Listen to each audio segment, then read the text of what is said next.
In this movie, we'll pick up where we left off and add some messages into the sequence diagram. The engineer is going to invoke the Add Device controller. I could show it by him or her selecting a menu item in some other GUI, and then the controller for that GUI invoking this controller. But as a shorthand for that, I'll show a message from the engineer to the controller. To add the message, I select the engineer lifeline and click on the quick linker. I drag a message across to the lifeline for the controller and release.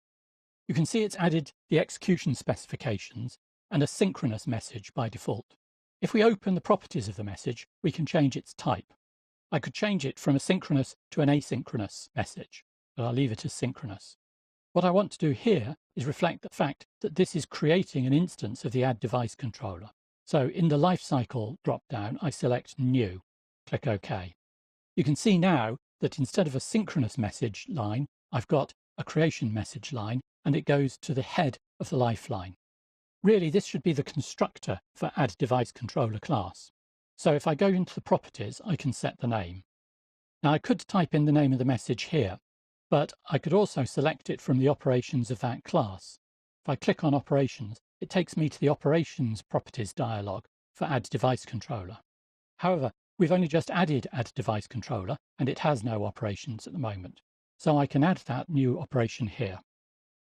The convention for a constructor is that it has the same name as the class itself, and it has no return type. If I leave that selected when I close this dialog box, then the name is passed back into the dialog box for the message properties. I click OK, and the name of the message is added to the message line. One of the things that the controller will do is to create a new GUI of the class Add Device UI. So I'll add a similar message going to the GUI. I drag from the lifeline of Add Device Controller to the GUI Add Device UI. Again, it's created a synchronous message by default. I'll change the life cycle to New, and I'll go into the operations for Add Device UI and create a constructor. Again, the message goes to the head of the lifeline. Let's imagine that the first thing that the GUI is going to do is to initialize itself. I can show a message going from the lifeline GUI to call itself and call its own initialize method. So what I did there was I used the quick linker, and then I dragged the line back onto the same lifeline, and it's created a message that is going to the same lifeline. You can see, however, that it's now got an overlapping execution specification.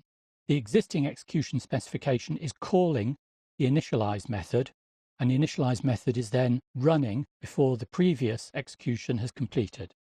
I need to give this message a name, and I'll go into its properties, and again, go to the operations for the Add Device UI, and create a new operation called initialize, with no parameters and no return type. If we go back into the class diagram for the UI classes, you can see that the operations that I'm adding are gradually being added to the Add Device UI class. So as I'm doing the analysis to build up this interaction, I'm adding information to the rest of the model. Let's go back into the Added Device interaction. If I want to, I can now show a reply message from the initialize method back to the previous execution, and then from that back to the controller, and from the controller back to the actor. I do the same as before using the quick linker and connect back to the lifeline of the GUI. If I right-click on the message and select its properties, then I can select the isReturn checkbox here in the Properties dialog. You'll see that the type of the arrow has changed.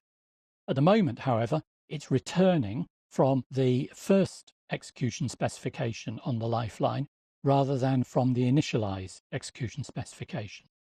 Next to the message, you can see that there are a couple of little arrows, one of them going to the right. If I hover over that, you'll see it says raise the activation level. I click on that, then it adds that return or reply message onto that initialize execution. I can then do the same going back to Add Device UI, make that a return, and then the same going back from controller to the actor, make that a return. So we've created a new sequence diagram to specify the use case Add a Device.